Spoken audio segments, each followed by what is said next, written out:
Assalamualaikum warahmatullahi wabarakatuh. Alhamdulillah, assalatu wassalamu alaika ya sayyidi ya Rasulullah, khutbatikal lati adrikna. Kembali lagi bersama kita di channel Pangeran Cahaya. Hadirin semuliakan, di mana sebenarnya kesempurnaan praktek daripada ma'rifat itu sendiri, di mana kita menilai kesempurnaan praktek makrifat itu sendiri. Jadi hadirin, di sini kita berbicara tentang kesempurnaan. Kesempurnaan. Dan kita membahas jalur kita, bahtera kita, tidak di perahu atau bahtera lain. Kita membahas tentang jalur Thariqatul Muhammadiyah. Jadi secara jalur Thariqah, artinya jalur Thariqatul Muhammadiyah, jalurnya Nabi Muhammad sallallahu alaihi wasallam, kesempurnaan ma'rifat itu dilihat daripada kefanaan lebur karamnya itu sendiri, lalu sampai baqobillah. Sebenarnya itu. Dan untuk mempraktekkan kepada diri kita sendiri, untuk mengetahui sampai di mana kefanaan itu tadi, di dalam jalur Thariqatul Muhammadiyah itu ada di dalam mendirikan sholat. Mendirikan sholat. Maksudnya bagaimana, Mas? Apakah orang yang sudah sholat 5 waktu, mendirikan sholat 5 waktu itu sudah ma'rifat dan sebagainya? Sempurna ma'rifatnya, Mas? Bukan itu juga yang dimaksud. Bukan hanya itu maksudnya.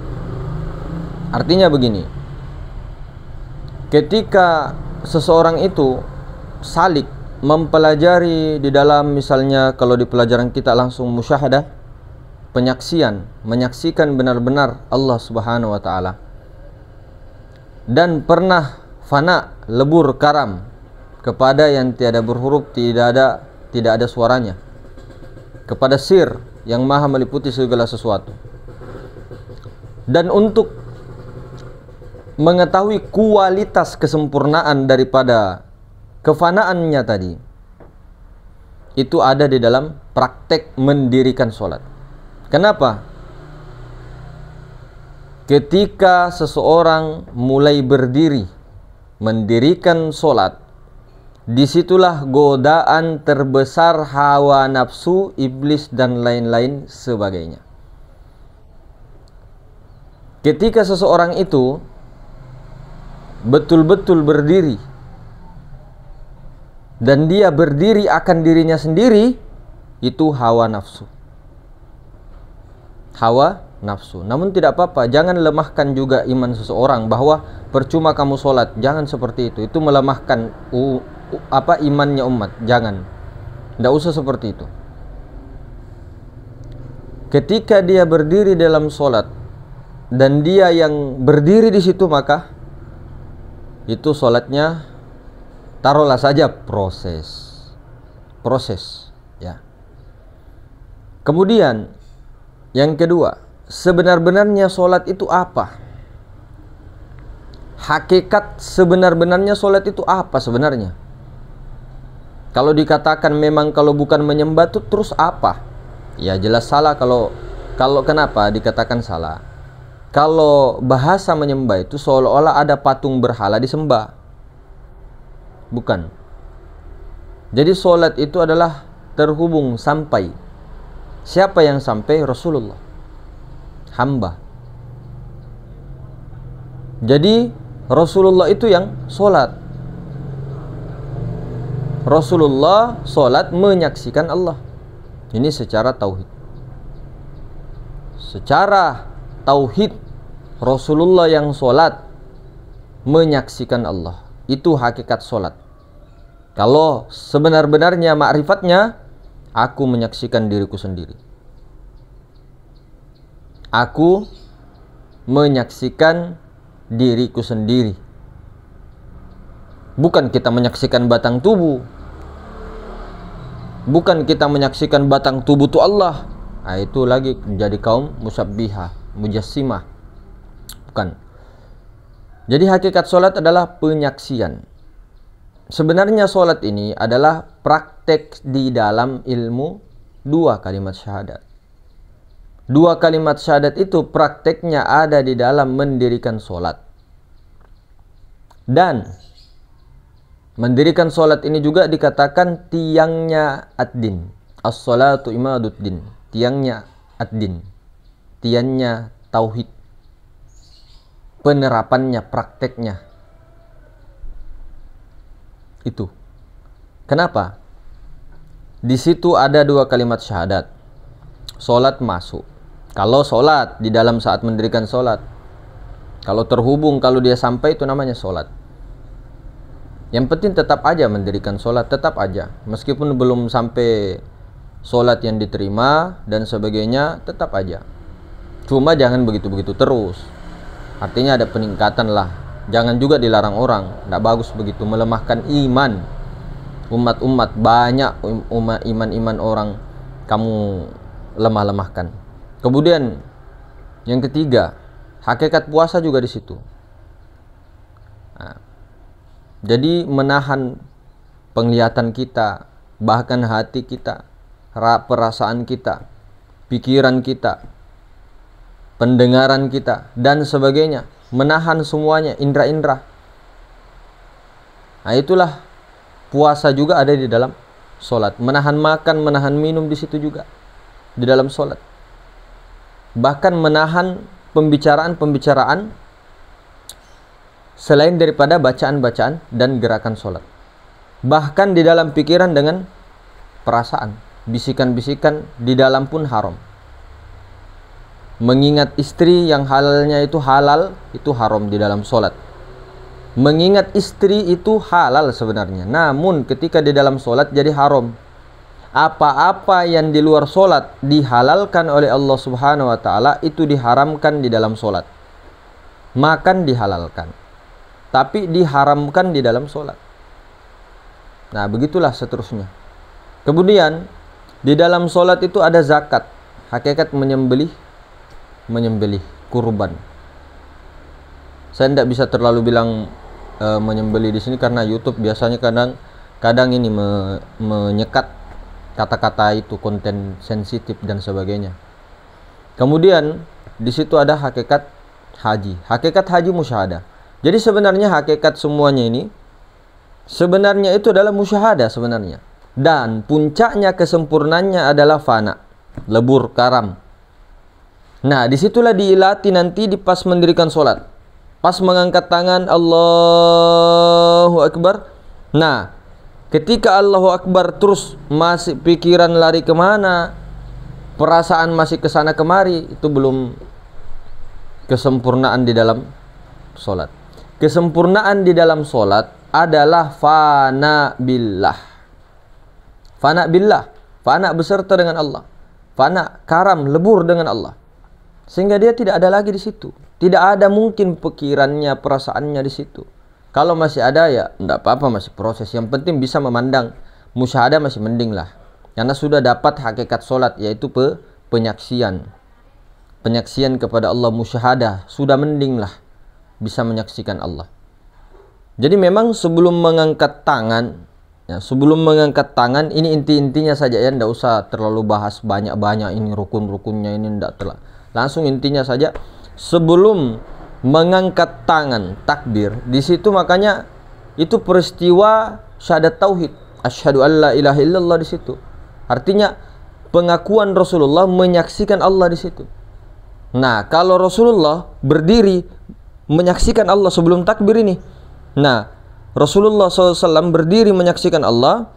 Nah, kalau sudah memandang Allah baru angkat tangan. Allahu Akbar. Selesai akbar, selesai solat. Maksudnya fana Rasulullah. Harusnya di situ wajib fana. Wajib sudah fana Rasulullah. Allahu Akbar, fana Rasulullah. Nah, sehingga ketika sudah akbar yang berlaku wa asyhadu anna Muhammadar Rasulullah. Zat ke sifat. Zat menyaksikan sifatnya sendiri. nyata kepada af'alnya. Zat menyaksikan sifatnya sendiri, yaitu kalam, rukun qauli. Rukun qauli seperti takbiratul ihram, membaca al-fatihah, itu kan rukun qauli. Tasyahud akhir,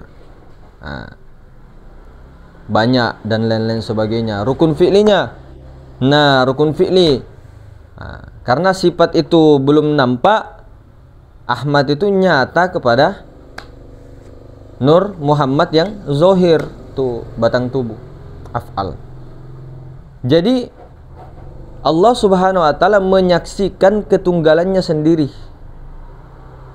Allah Subhanahu wa ta'ala menyaksikan ketunggalannya sendiri, sifatnya dan af'alnya. Bukan kita menyaksikan Allah pada batang tubuh, bukan begitu. Tidak begitu. Kalau di sini ya, kalau di sini bukan menyaksikan Allah pada batang tubuh, tidak. Tidak ada lagi juga kita di situ kalau sudah Allahu Akbar itu sudah selesai sholat. Sebenarnya hakikatnya Rasulullah sudah lenyap, karam, lebur, fana. Nah, di sini pikiran perasaan disitulah dites nanti. Apakah betul-betul fananya cuman Allahu Akbar fana 5 detik, nanti ada lagi, ya masih mending lah. Yang penting ada fananya lah. Nah, nanti di situ dilihat pikiran kemana-mana sampai selesai sholat, perasaan, dan ketika ada lintasan-lintasan hati atau dapat petunjuk inilah malus meskipun itu baik, itulah, jangan diikuti, jangan dinafikan semua, karena itu pembohong, itu hawa nafsumu, itu adalah iblis, rasa tercela. Tidak ada di dalam mendirikan sholat mau dapat petunjuk sementara mendirikan sholat, itu haram. Semuanya haram, pikiran haram, apapun yang dihalalkan, perasaan-perasaan, bisikan-bisikan, itu semuanya adalah bisikan setan dan hawa nafsu. Beda kalau di khalwat, beda kalau di luar mendirikan sholat. Makanya tadi ini yang dipegang, apa-apa yang dihalalkan di luar sholat haram di dalam sholat. Ingat istri haram, ingat suami haram, ingat harta haram, harta kita, motor kita, sendal kita, haram, semuanya haram. Itu sudah mutlak, haram mutlak itu, Pak. Jadi tidak ada petunjuk di situ. Meskipun kelihatannya bagus, oh nanti saya harus begini, untuk berencana begini-begini. Oh saya temukan ini dompet saya, ternyata di belakang saya ini. Itu semuanya setan. Jangan diikuti kalam-kalam bisikan ketika ada di dalam mendirikan sholat. Disitulah kesempurnaan ma'rifat seorang hamba. Ketika pikiran perasaannya lenyap, fana kepada Allah, fana billah, betul-betul fana beserta dengan Allah, lebur, karam, tidak ada lagi. Jadi siapa yang sholat, tidak usah disebut, rahasia sudah itu. Siapa lagi kalau bukan yang sir itu sendiri sebenar-benarnya. Diam-diam sudah, aman-aman aja, tidak usah dizohirkan, kecuali belajar ya. Belajar ya enggak apa-apa. Kalau dizohirkan terus begini, apalagi di orang, tidak bagus. Jadi di situ kesempurnaan kemakrifatan seseorang ada di dalam mendirikan sholat. Di situ tantangannya, Pak. Nah, tantangannya di situ. Kalau orang tunduk, hawa nafsunya, egonya tunduk kepada perintah, maka itulah yang disebut juga tunduk patuh, berserah. Namun kalau dia tidak sepakat dengan mendirikan sholat hanya karena malas ataupun apapun dan sebagainya, akui itu kemaksiatan kita, akui saja hawa nafsu kita malas. Jangan kita mengada-adakan sesuatu yang mengatakan bahwa mendirikan sholat itu hanya jalan. Jalan apa? Mendirikan sholat itu kesempurnaan. Prakteknya, penerapannya, fana betul enggak? Jangan juga disengaja cepat-cepat supaya bisa ndak sama juga, hawa nafsu juga jadinya nantinya. Kenapa juga? Karena ada tumak nina juga, rukun sholat. Tumak nina itu diam sejenak, minimal lah subhanallah, baru bergerak. Jangan Allahu Akbar, Allahu Akbar, Allahu Akbar, Allahu Akbar, Allahu Akbar. Nah, jangan juga mengatakan lebih baik saya kalau belum ma'rifat, belum fana lagi, apalagi fana, saya tidak usah mendirikan sholat mas, karena itu lalai. Jangan. Yang dimaksud seperti itu pun juga jangan. Tetap mendirikan sholat, Mas. Latihan di situ. Lebih parah lagi. Ancamannya lalai itu berapa doang di dalam Al-Quran. Ketika lalai dalam sholat itu berapa doang. Tapi lebih banyak ancamannya ketika meninggalkan waktu-waktu yang ditentukan. Bagi yang sudah bersyahadat 2 kalimat syahadat dan mengakui Nabi Muhammad SAW secara syariat itu adalah nabinya. Ini kita tidak bicara keluar, kita bicara bahtera ya. Di akhir zaman ini, Pak. Bahtera yang kita butuhkan itu adalah connect kepada Rasulullah sallallahu alaihi wasallam. Rasulullah yang ada pada diri. Seperti yang kemarin dibahas. Karena itulah disitulah muncul atau zohir kalam-kalam Allah, petunjuk-petunjuk yang membimbing semua mau kemana, tidak menjadi kebingungan lagi. Kalau sudah menjiwai terus, merasakan terus lebur kepada Rasulullah.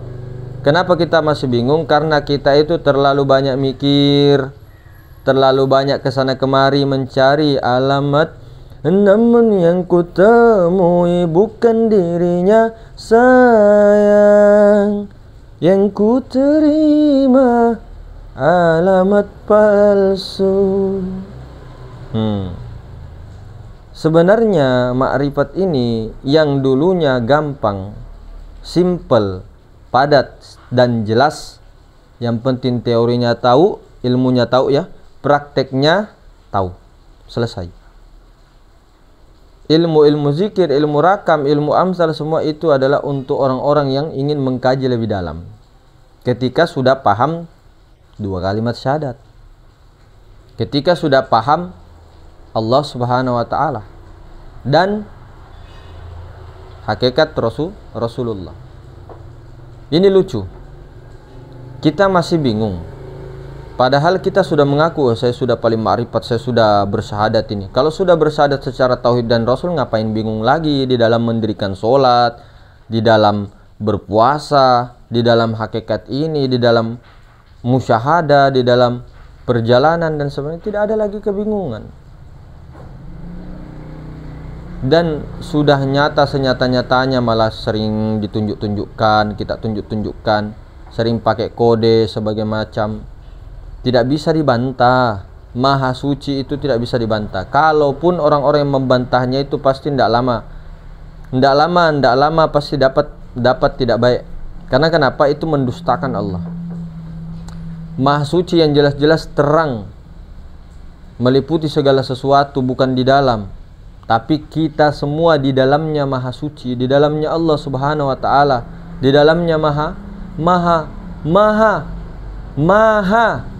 di dalamnya tidak terkotor, tidak tersucikan terus. Apalagi suci. Tidak bisa kotor, bukan muhaddas. Nah, yang muhaddas itu kotor. Dan yang muhaddas itu asal kita tahu sebenarnya itu tidak wujud. Itu hanya wujud yang diwujudkan saja, wujud bayangan, wujud majazi, wujud nisbi. Nah, jadi yang paling simpel sebenarnya kalau mau tidak berbelit, tahu yang kodim mana baharu, itu sudah selesai. Itu aja dulu, itu aja dijiwai, itu aja dirasakan, itu yang dileburkan. Jangan terlalu bingung, jangan terlalu kemana-mana dulu. Niscaya ketika seseorang itu melebur kepada Rasulullah dan Rasulullah yang menyaksikan Allah, melebur juga kepada Allah Subhanahu wa taala, ini dia istiqomahkan terus menerus, maka dia akan diberikan tajalli ilmu-ilmu Allah, tajalli sifat-sifat Allah, tajalli pengetahuan-pengetahuan yang sangat-sangat luas dan tak terbatas, dimanapun diberikan oleh Allah Subhanahu wa taala. Bahkan seandainya dia ingin menjadikan tulisan dengan kalam-kalam sir yang dia dapat, itu biar 1 lemari buku itu tidak cukup. Betulan kalam-kalam yang baru didengar. Itulah biasanya wali-wali Allah Subhanahu wa taala yang dulu itu Itu kalam-kalamnya semua dari sir. Bukan dengan hawa nafsunya, bukan dengan pikirannya, bukan dengan berpikir oh ini enggak. Bukan dengan itu. Tanpa berpikir, tanpa perasaannya. Karena itu berpikir dengan berperasaan itu adalah hawa nafsu ego, rasa annas, rasa tercela, rasa adam.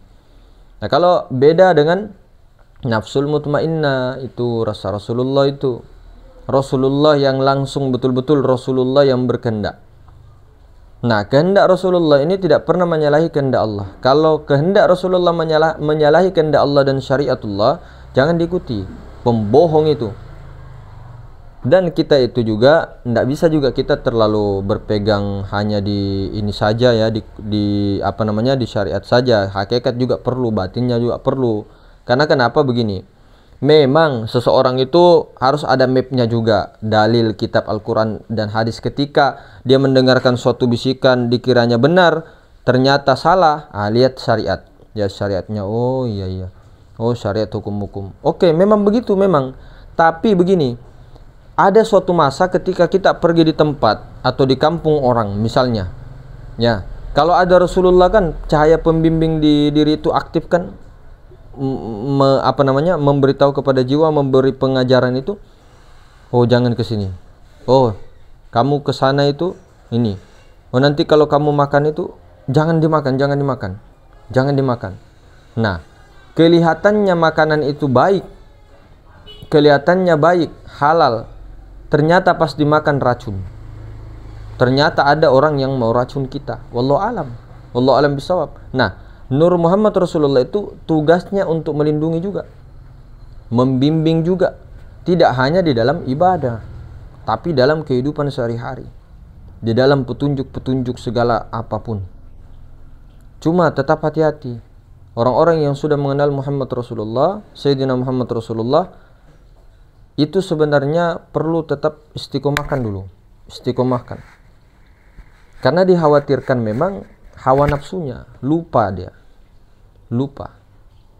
Harus selalu dikonekkan terus dengan Sayyidina Muhammad. Terus. Sampai lebur. Sampai betul-betul lebur dulu. Sampai Nur Muhammad Rasulullah itu. Dan itu tidak bisa diingkari, didustakan. Memang telah ada semuanya. Di diri tiap-tiap manusia itu ada cahaya kebenaran, cahaya kerasulan. Cuma banyak yang tertutup, terhijab dengan jiwanya, hawa nafsunya, sehingga dia tidak mengenal Muhammad Rasulullah pada dirinya, hakikat Rasulullah pada dirinya. Karena Rasulullah ini yang bertemu Allah. Rasulullah itu yang sampai kepada Allah, terhubung kepada Allah. Tidak ada seseorang manusia itu bisa sampai. Tidak ada. Yang paling dekat itu jelas adalah cahayanya. Matahari dengan cahayanya. Cahaya itu yang kembali. Nah, Muhammad Rasulullah ini, cahaya Rasulullah ini ibarat ya cahaya. Cahaya Rasulullah ini di akhir zaman menjadi bahterah, kendaraan yang terbesar di akhir zaman. Kalau kita tidak mengambilnya, rugi. Ini kebenaran, sangat kebenaran. Kalau kita hanya dipaham saja, teori bagus, kepahaman bagus, praktek iya. Tapi kalau hanya sekali-kali praktek saja dan sibuk membicarakan keilmuan-keilmuan tanpa praktek di dalam laku sehari-hari, di dalam syariatnya, kenyataannya, kasihan. Kita itu terlalu banyak menggunakan pikiran perasaan tanpa kita sadari. Maka ketika kalam-kalam yang terzohirkan daripada Nur Muhammad Rasulullah itu sebenarnya tidak bisa ditentang orang, kecuali orang-orang yang buta mata hatinya, yang tidak menyaksikan Allah. Tapi kalau orang itu menyaksikan Allah dan sadar di dalam ketunggalan, bukan cuma mengenal. Kalau mengenal banyak sekarang, kenal Maha Suci, kenal Maha Ruang, kenal Nur Muhammad sudah tahu. Tapi connect-nya itu sering-sering tidak. Nah, ketika sering-sering begitu nanti akan semakin peka. Semakin peka, semakin peka, semakin peka. Dan semakin terbimbing, semakin lenyap dirinya. Jadi ketika dia tampil dia tidak memang betul-betul tidak ada daya dan upaya dalam kalamnya, dalam penglihatannya. Bukan hanya bicara secara los-los saja, tidak, tapi bicara sambil dalam kesadaran. Tidak lupa. Cara mengetes kesempurnaan itu saya mengatakan tadi pas mendirikan sholat. Disitulah nikmat sempurnanya ma'rifatullah, ketenangan. Kalau pikiran masih kemana-mana, perasaan masih kemana-mana, latihan lagi khalwat terus. Latihan saja terus. Tidak usah kejar latihan saja terus. Karena Allah Ta'ala yang memberikan itu semua. Cuma dengan ikhtiar yang kudrah iradahnya Allah, dengan ininya ya barangkali kan, mana tahu kita lauh mahfud, kita tidak tahu seperti apa. Makanya tetap wallazina jahadu fina lanahdiyannahum subulana. Bersungguh-sungguh kaum di jalanku, bersungguh-sungguh. Nanti aku akan tunjukkan jalan-jalan hidayah kepadamu. Nah, jalan hidayah itu. Namun supaya tidak merasa bersungguh-sungguh, nah itu tadi peleburan lagi kan. Nah, sambil jangan ditinggalkan ikhtiar. Sambil tawakal. Dua-duanya jalan. Maka hadirin sekalian, di situ penting, sangat penting ya, di dalam perkara melatih. Maka kenapa alasannya khalwat dulu baginda Nabi sallallahu alaihi wasallam sebagai contoh uswatun hasanah kita dari umur 25 sampai umur 40 tahun. 15 tahun berkhalwat di Gua Hiro. Itu juga sebagai ibroh, pelajaran, contoh bagi kita semua. Contoh. Nabi Muhammad sallallahu alaihi wasallam saja untuk mengkonekkan dengan Rasulullah yang ada pada dirinya beliau, itu memakan waktu 15 tahun. Kurang lebih 15 tahun beliau. Dari umur 25 tahun sampai umur 40. Itu baginda Nabi loh. 15 tahun berkholwat. Nah, itu juga sebagai contoh bagi kita. Nah, di situ. Maka kenapa kholwat dulu bukan mendirikan sholat? Yaitu tadi latihannya di kholwat itu. Untuk musyahadah sampai fana berkelanjutan. Kholwat sunyi dengan kholwat ramai. Nanti pas mendirikan sholat, alhamdulillah dalam kefanaan. Nah, sebelum mengangkat tangan ya harus pandang yang bening dulu. Rasulullah yang berdiri, pandang yang bening. Nah, pandang yang alif putih itu, alif putih. Nah, maha suci itu, pandang maha suci pada diri dan meliputi segala sesuatu. Rasulullah yang pandang. Nah, baru angkat. Allahu Akbar. Akbarnya langsung fana Rasulullah. Yang ada hanya Allah Subhanahu wa taala menyaksikan dirinya sendiri. Bukan kita mengatakan Allah jadi tubuh, Allah jadi ruh, bukan. Pahami dulu perkataannya. Nah, jadi di situ kembali lagi pertanyaannya kita sudah jawab. Ini menurut kita, silakan dalam pendapatnya masing-masing. Ini di Bahtera atau di Thariqah Nur Muhammad.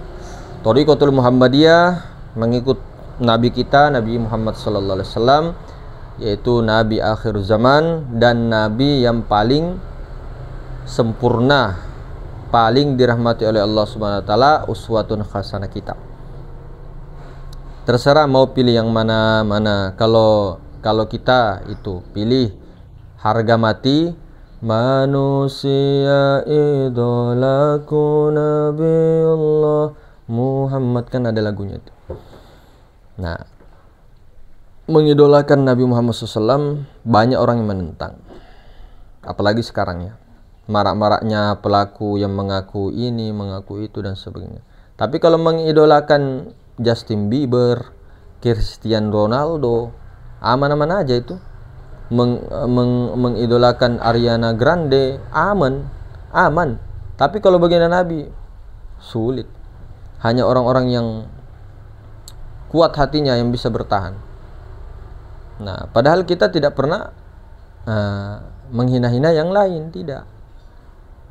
Kita fokus kepada jalan Thariqatul Muhammadiyah. Kita ini jalan Thariqatul Muhammadiyah. Berkali-kali diulang, tarekat Nur Muhammad.